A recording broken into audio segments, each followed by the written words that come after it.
이재윤 목사와 함께하는 조직신학 여행.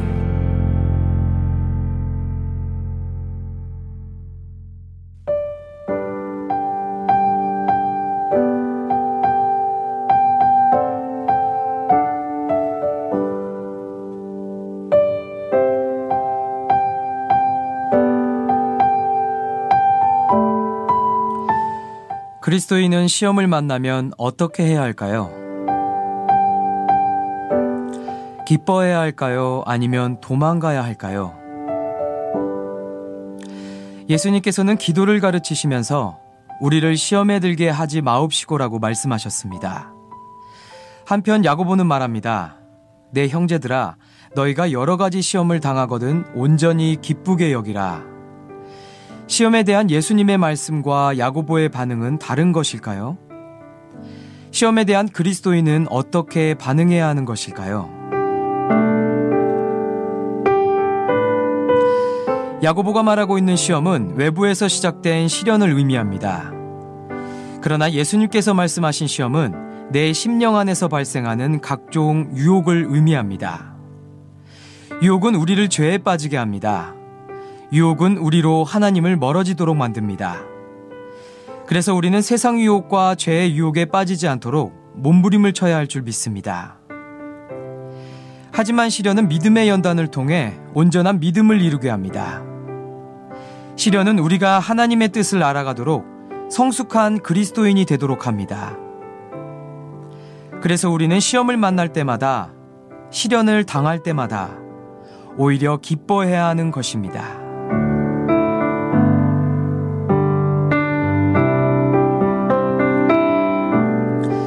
성령님께서는 우리로 세상의 각종 시련에서 승리하도록 도우셔서 우리가 더 견고해지고 더 성숙한 그리스도인으로 성장하도록 인도하십니다.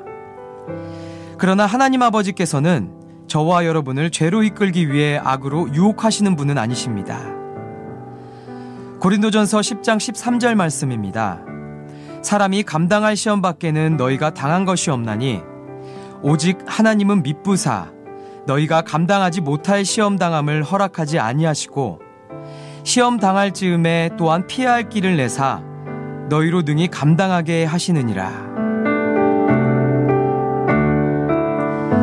사랑하는 형제자매님, 하나님 아버지는 지금도 저와 여러분을 뜨겁게 사랑하십니다.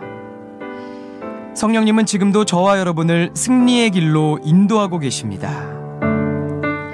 힘들고 고단한 삶이 이어지더라도 더 성숙하고 더 깊이 있는, 더 능력 있는 믿음의 자녀가 된다고 여기며 기뻐하시길 소망합니다. 이재훈 목사와 함께하는 조직신학 여행, 페이스 워십의 세상의 유혹 시험이 들으시면서 시작하겠습니다. 시험이 내게 몰려올 때에 나의 힘으론 그것들 모두 이길 수 없네.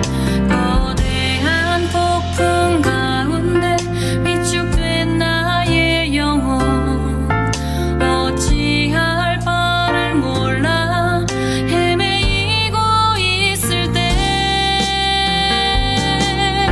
주를 잡아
목사와 함께하는 조직신학 여행.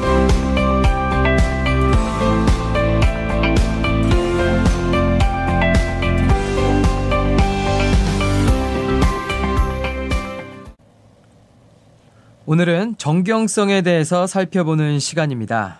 저희가 지난 시간에 성경의 무호성에 대해서 함께 살펴봤고요. 또 영감에 대해서 함께 공부했습니다. 오늘은 성경의 정경에 대해서 살펴보는 시간을 가질 텐데요. 지난 시간 거를 잠깐 복습을 해보도록 하겠습니다. 성경의 무호성, 무엇이라고 했죠? 성경의 무호성은 사전적 의미로 잘못된 것이 없다라는 의미라고 말씀드렸습니다. 즉, 성경에 나와 있는 모든 내용은 성령의 영감을 받은 절대무오한 진리다라고 우리가 함께 공부했습니다. 그리고 성경의 영감에 대해서는 어떻게 말씀하실 수 있을까요? 네, 성경의 영감. 성경은 하나님의 영감을 받은 것이고 성경의 권위는 그렇기 때문에 하나님의 영감에 기초한다라고 저희가 살펴봤습니다.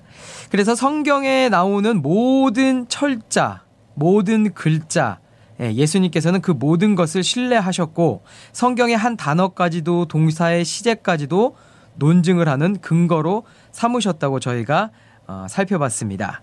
성경의 무호성에 대한 예수님의 가르침과 자세, 태도를 통해서 우리는 더욱더 명확하고 확고한 성경관을 가질 수 있게 된다고 말씀을 드렸습니다. 자, 그러면 오늘 이 시간은요, 성경론에 있어서 정경에 대해서 살펴보는 시간입니다. 정경이 무슨 말일까요? 정의를 내려보면요. 정경은 권위를 인정받은 성경책들의 모음을 말합니다. 성경은 구약 39권과 신약 27권으로 되어 있죠. 총 66권입니다. 쉽게 외우기 위해서는 보통 또 주일학교에서 이렇게 외우더라고요. 구약 39, 신약 27. 그러니까 3 곱하기 9 뭐죠? 3, 9, 27. 3 곱하기 9는 뭐죠? 27이죠. 그래서 3, 9, 27 두 개를 더하니까 66. 성경은 66권으로 되어 있다. 정확하게 또 말씀을 드리면요.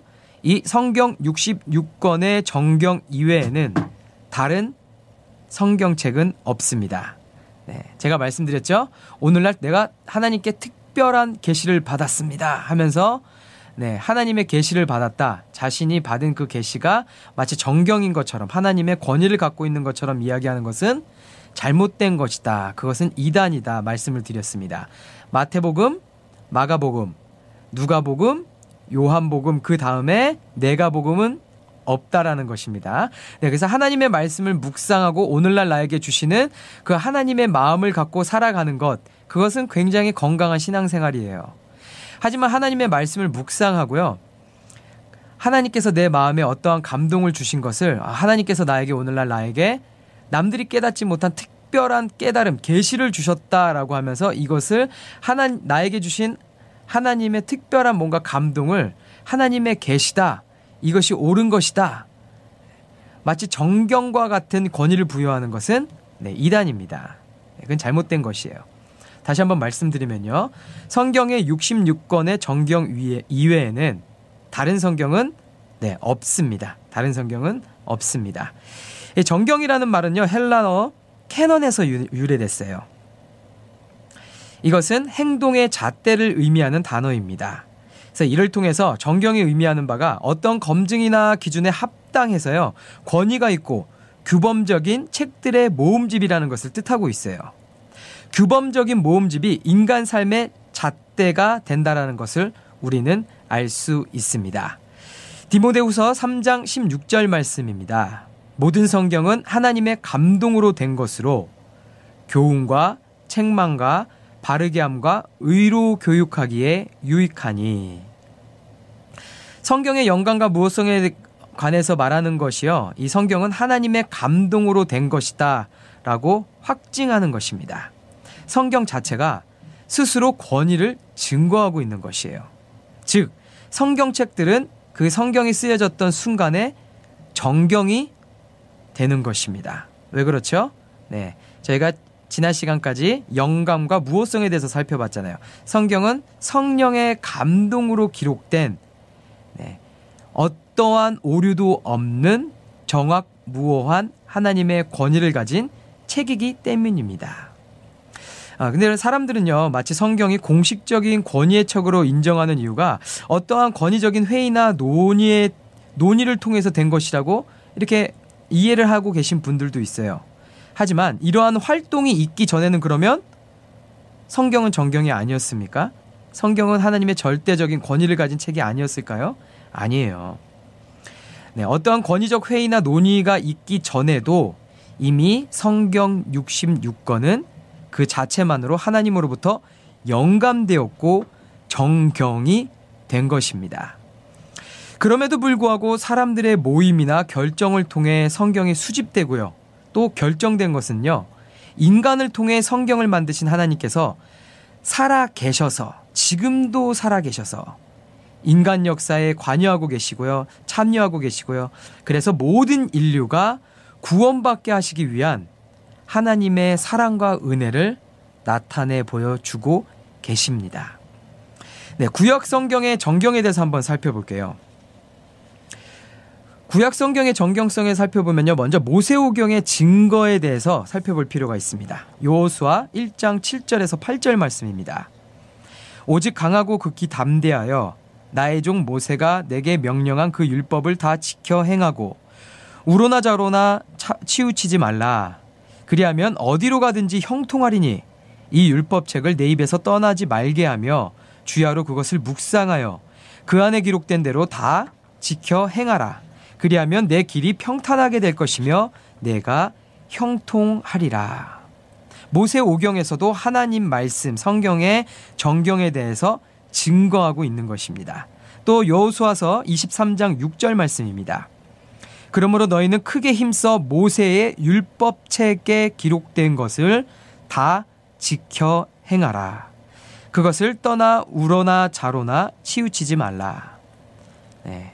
모세의 율법책에 기록된 것을 다 지켜 행하라고 하나님께서 말씀하셨습니다. 근데 제가 서두에 말씀드렸어요. 첫 시간에 말씀드렸습니다. 성경은 성경을 통해서 증명할 수 있다. 모세오경에 기록된 하나님의 말씀을 통해서 구약 성경의 정경을 우리가 증명할 수 있는 것입니다. 구약시대의 사람들은요, 하나님의 말씀을 선포하는 선지자들을 인정했고요. 그들의 예언이 하나님의 권위가 있다고 믿었습니다. 네, 이것 자체만으로도 우리가 성경 말씀, 구약에 기록된 선지자들의 증거를 통해서 하나님의 말씀이 또 정경이라는 것을 알 수 있어요. 여호수아서 6장 26절 말씀입니다. 여호수아가 그때에 맹세하게 하여 이르되 누구든지 일어나서 이 여리고성을 건축하는 자는 여호와 앞에서 저주를 받을 것이라. 그 기초를 쌓을 때에 그의 맏아들을 잃을 것이요 그 문을 세울 때에 그의 막내 아들을 잃으리라 하였더라. 또 열왕기상 16장 34절 말씀입니다.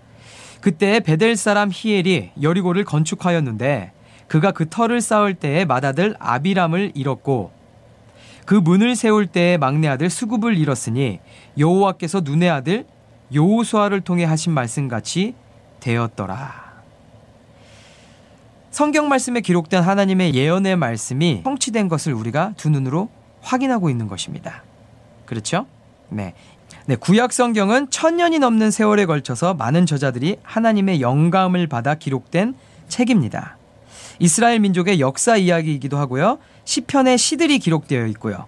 또 예언자들의 선포 등이 담겨 있습니다.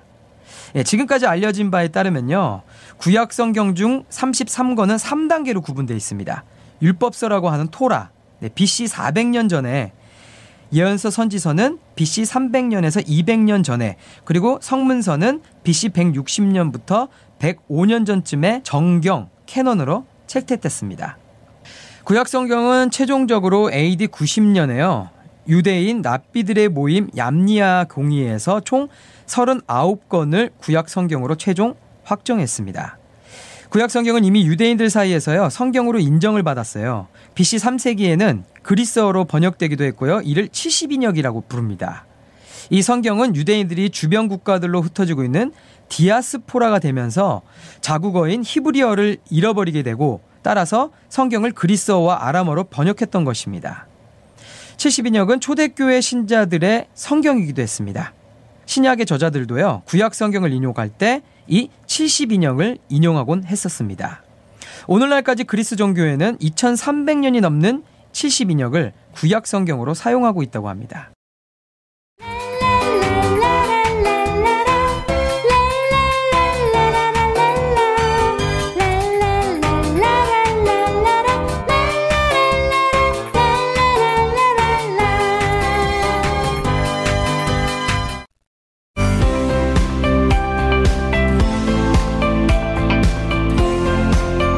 이재윤 목사와 함께하는 조직신학 여행.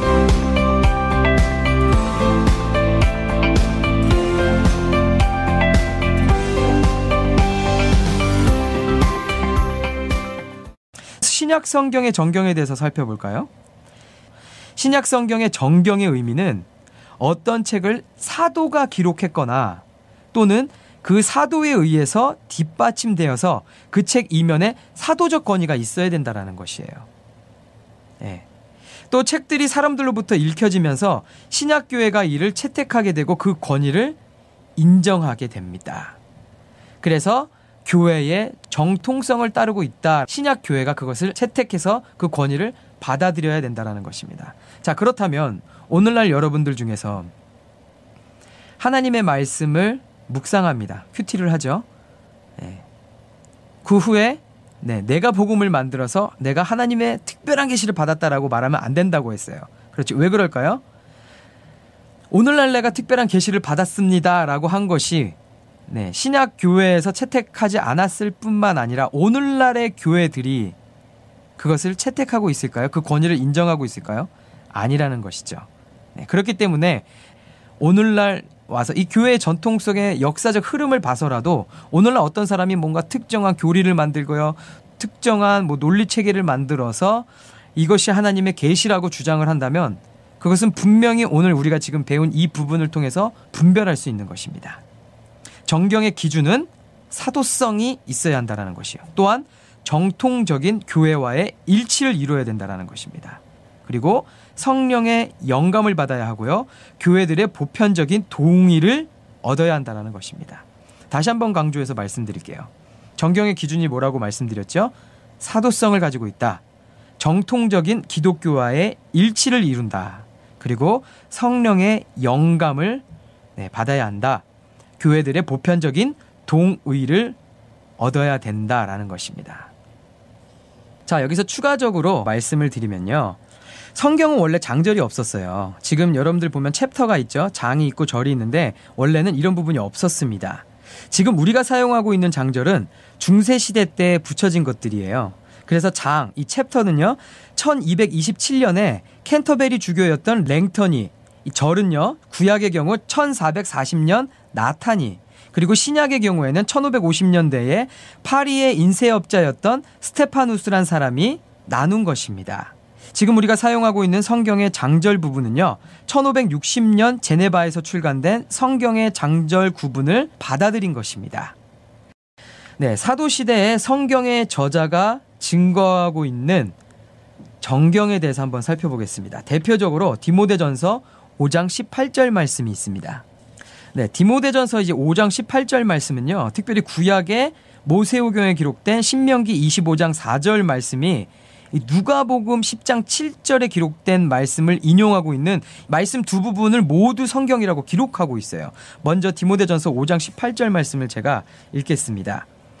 성경에 일렀으되 곡식을 밟아 떠는 소의 입에 망을 씌우지 말라 하였고 또 일꾼이 그 삭슬 받는 것은 마땅하다 하였으니.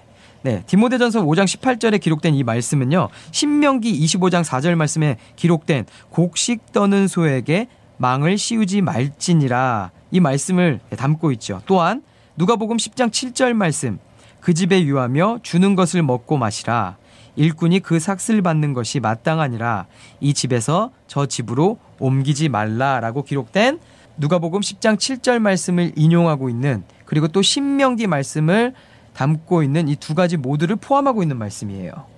이를 통해서 우리는 사도시대의 성경 저자의 이 디모데전서 5장 18절 말씀을 통해서 성경이 정경을 담고 있고 권위를 갖고 있다는 것을 우리는 알 수 있는 것입니다. 모든 신약 성경이 이 AD 70년부터 170년 사이에 기록되었어요. 이를 교부들은 모두 정경으로 인정했습니다. 또한 AD 397년에 카타고 회의에서 신약 27권을 모두 신약 성경 정경으로 확정했습니다. 그래서 오늘날 우리가 가지고 있는 이 성경의 정경은요, 정확하게 하나님께서 원하시던 그대로의 모습입니다. 예수 그리스도께서 재림하실 때까지 그대로 보존될 것입니다. 자, 그러면 성경 66권은 어떤 과정을 거쳐서 지금 오늘날 우리 손에 쥐어진 완전체가 되었을까요? 우리는 정말 성경을 사랑하죠. 네, 성경을 매년마다 일독을 목표로 매일매일 읽습니다. 그리고 매일 또 큐티를 하면서 성경 말씀을 묵상을 합니다. 네, 정말 요즘에는 뭐 유튜브로도 성경 읽는 게 많이 나오고요. 또 오디오 성경을 통해서 성경 듣기도 많이 합니다. 그런데 이런 성경이 우리 손까지 들어오기까지 어떠한 과정들이 있었을까요? 네, 500년 전에 종교개혁이 일어나기 이전까지는요, 성경은 일부 사제들만을 위한 책이었습니다. 로마 카톨릭은 모든 신자들이 성경을 읽고 해석하는 것을 금지했어요. 그러다가 개혁가들이 이 성경을 읽고 또 읽으면서 성경 말씀은 모든 사람을 위해 하나님의 말씀이라는 것을 다시 발견하게 됐습니다. 그래서 자국어로 성경을 번역하고요, 인쇄하면서 널리 보급되기 시작된 것이었어요. 우리 대한민국의 경우에는 1882년에 만주에서 활동하던 스코틀랜드 선교사 존 로스가 예수천고 누가복음 전설을 1884년 일본에 있던 이수정이 신약 성서 마가전을 번역하면서 한글 성경이 우리에게 오게 됐습니다. 현재 우리가 소유하고 있는 정경의 책들 중에 정경에 속하지 말아야 하는 책들이 있다고 생각하시나요? 네, 대답은 없다입니다. 없어요. 네, 우리는 지난 2000년 동안 하나님의 말씀이 아닌 것을 하나님의 말씀인 것으로 믿도록 그의 백성을 인도하지 않으셨을 우리 하나님 아버지의 신실하심에 대한 확신에 근거를 두고 있습니다. 하나님께서 우리에게 손에 쥐어주신 이 성경 말씀은 하나님의 말씀 그 자체라는 것이에요. 이 인류의 역사를 통해 하나님께서는 처음부터 성경 66권의 권위를 두셨고 지금까지도 변하지 않는 진리로 보존하사 우리가 읽도록 인도하셨다라는 것입니다. 이 확신은요, 역사적 연구와 현재의 성경 66권의 각 권을 통해서 읽을 때마다 독특한 방법으로 하나님의 음성을 듣게 하시는 성령의 역사에 의해서 계속되고 있습니다. 매일마다 여러분들 성경을 읽을 때 여러분들의 마음에 주시는 하나님의 감동이 있잖아요. 그것이 하나님께서 확증하고 계신다라는 거예요. 성령의 역사를 통해서 우리의 마음 가운데 주시는 하나님의 메시지가 있다라는 것입니다. 성경의 다른 부분들과 교리적 일치성이나 스스로 주장하는 권위의 종류를 생각해 볼 때요, 또한 다른 신자들이 그 권위의 주장을 어떻게 받아들이고 있는가 그것을 생각해 볼 때 우리가 알고 있는 책들 중에서 그 어떤 것도 성경에 근접하지 못하는 것이 없다라는 것이에요. 살아있는 하나님의 말씀이 최고의 권위를 두고 있고 진리를 담고 있다는 것입니다. 자, 그렇다면 여기서 제가 몇 가지 질문을 드릴게요. 혹시 어떤 사람이 하나님께서 나에게만 알려준 곳에서 예수 복음이라는 책을 발견했다고 하면서요, 그 책을 선물했다고 생각해 보세요. 그 책의 내용이 성경하고 좀 비슷합니다. 자, 여러분은 그 책을 어떻게 취급할 것입니까? 아, 내가 꿈에서 하나님이 어떤 장소를 알려주셔서 그곳으로 갔더니 예수 복음이라는 내가 책을 발견했다. 그러면서 여러분들한테 선물로 드린 거예요. 그런데 가만히 보니까 성경하고 좀 내용이 비슷합니다. 여러분들은 그 책을 어떻게 취급할 것입니까? 자, 그렇다면 그 사람이 여러분들한테 그 책을 주면서 이거는 하나님의 계시다, 성경 66권 외에 67권에 포함하는 책이다라고 했을 때 여러분은 어떻게 반박할 수 있습니까? 이것은 하나님의 책이 아닙니다 라고 어떻게 반박하시겠습니까? 자, 두 번째 질문입니다. 오늘날의 이단 종교에도 성경과 동등한 하나님의 계시가 있다고 그들은 주장하고 있습니다. 그들의 주장이 잘못되었음을 보이기 위해 어떤 논증들을 여러분들은 제시할 수 있으신가요? 정경의 기준이 뭐라고 했죠? 사도성이 있어야 된다. 사도적 권위가 있어야 된다. 그리고 정통적인 기독교와의 일치가 있어야 된다. 성령의 영감을 받아야 한다. 뭐 성령의 영감을 받았다라는 것은 자기가 뭐 스스로 꿈을 꿨으니까 자기 주관적으로 이거는 내가 성령의 영감을 받은 것입니다라고 주장할 수 있어요. 하지만 사도성이 있느냐, 정통적인 기독교의 일치를 이루고 있느냐, 그리고 마지막으로 뭐라 그랬죠? 교회들의 보편적인 동의를 얻었느냐, 이것이 중요합니다. 마지막 질문입니다. 여러분은 성경이 하나님의 말씀인 것을 믿으시나요? 그렇다면 여러분은 얼마나 성경을 읽고 계신가요? 얼마나 성경을 묵상하고 계신가요?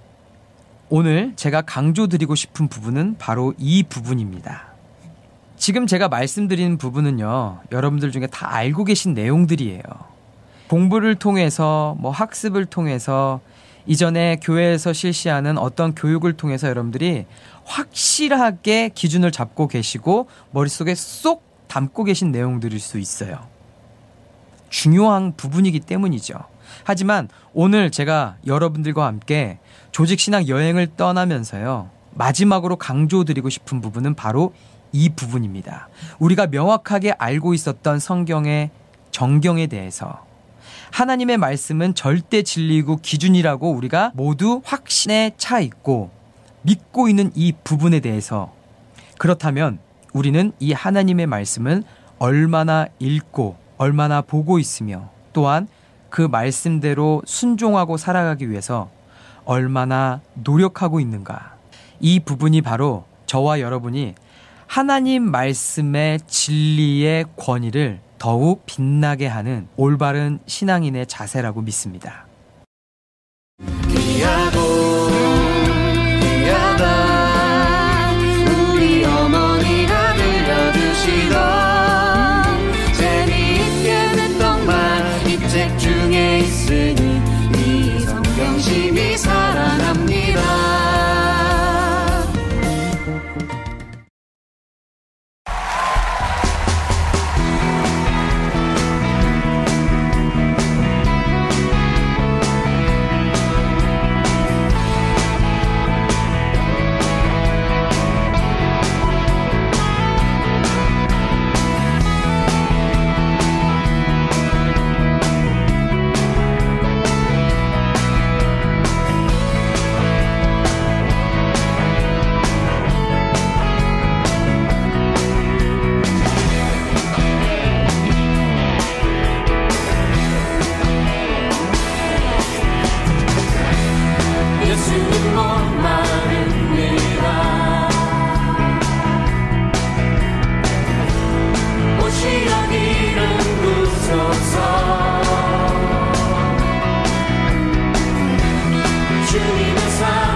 목사와 함께하는 조직신학 여행.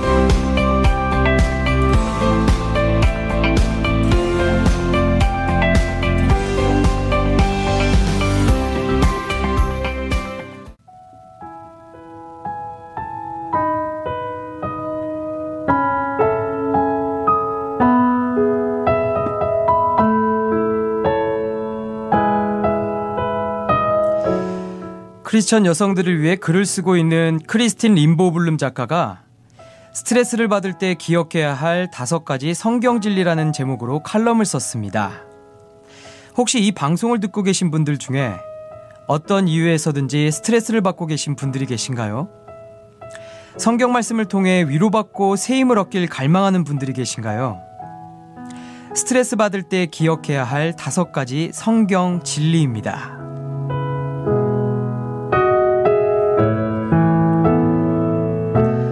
신명기 31장 6절 말씀입니다. 너희는 강하고 담대하라. 두려워하지 말라. 그들 앞에서 떨지 말라.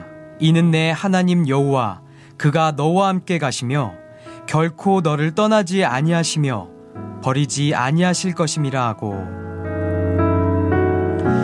우리가 예수님을 주님과 구주로 받아들인다면 궁극적인 대가가 치러지고 모든 상황에서 도움을 요청할 수 있습니다.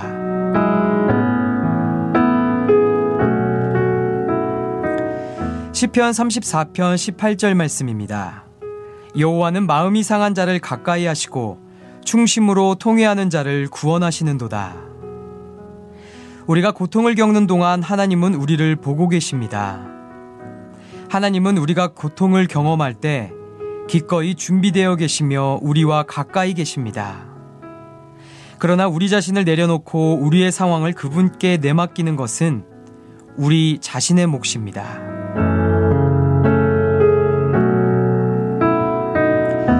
이사야 55장 8절에서 9절 말씀입니다. 이는 내 생각이 너희의 생각과 다르며 내 길은 너희의 길과 다름이니라. 여호와의 말씀이니라. 이는 하늘이 땅보다 높음같이 내 길은 너희의 길보다 높으며 내 생각은 너희의 생각보다 높음이니라. 하나님께서는 우리 각자에게 독특하고 심오한 계획을 갖고 계십니다. 우리가 삶을 그분께 바치고 우리의 삶에 대한 통제권을 그분께 맡긴다면 그분은 우리를 놀라게 하실 것입니다. 그것은 우리가 결코 어려움에 직면하지 않을 것이라고 말하는 것이 아닙니다. 어려움은 타락한 세상에서 필연적인 것입니다. 그러나 하나님께서 그 어려움을 하나님의 영광을 위해 사용하실 수 있습니다.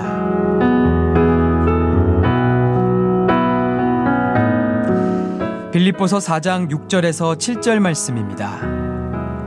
아무것도 염려하지 말고 다만 모든 일에 기도와 간구로 너희 구할 것을 감사함으로 하나님께 아뢰라.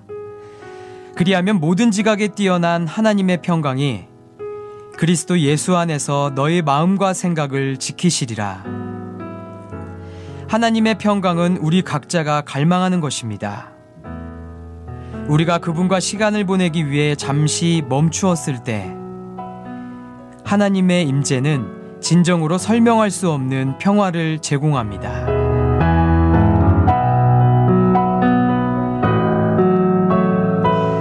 예레미야 1장 5절 말씀입니다. 내가 너를 모태에 짓기 전에 너를 알았고 내가 배에서 나오기 전에 너를 성별하였고 너를 여러 나라의 선지자로 세웠노라 하시기로. 하나님 아버지께서 저와 여러분을 창조하셨습니다. 하나님은 우리 머리카락의 숫자까지 알고 계시며 우리의 마음속 생각을 알고 계시며 우리가 했던 실수들도 다 알고 계십니다. 하지만 하나님은 여전히 무조건적으로 우리를 사랑하고 계십니다. 하나님은 어떤 사람보다도 우리를 더 잘 알고 계십니다. 그렇기 때문에 우리 각자에게 필요한 것이 무엇인지를 잘 알고 계신 분이십니다. 하나님은 우리 각자가 어떻게 위로받을 필요가 있는지 알고 계신 분이십니다.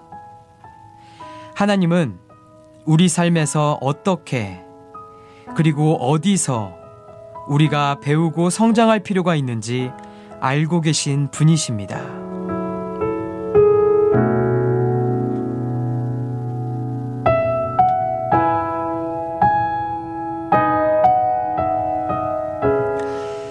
내일 주일 예배를 위해 오늘 하루 잘 마무리하시고요. 늘 주님과 동행하시는 청취자 여러분 되시기를 예수님의 이름으로 축복합니다. 조수아 씨가 부른 하나님은 너를 지키시는 자 보내드리겠습니다. 지금까지 이재윤 목사와 함께하는 조직신학 여행이었습니다.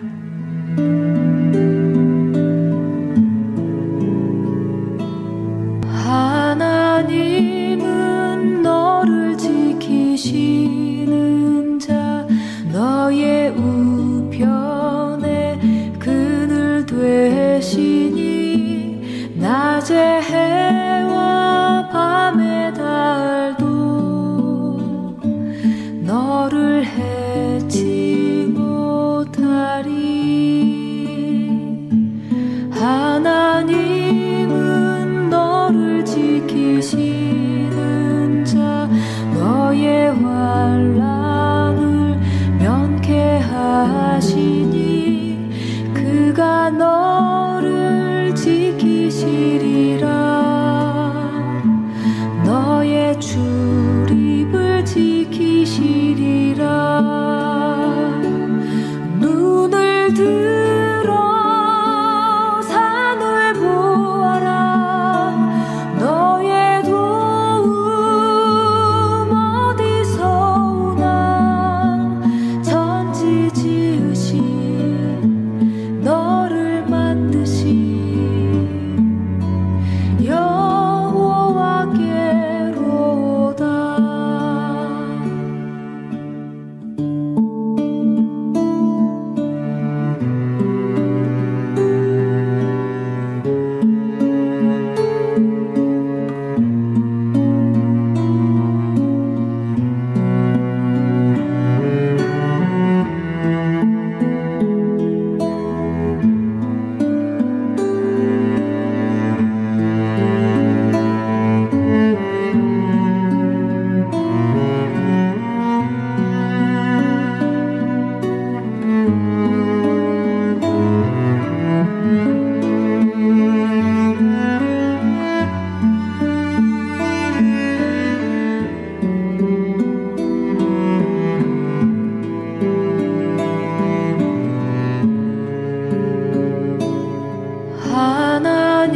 하나님은 너를 지키시는 자 너의 환난을 면케하시니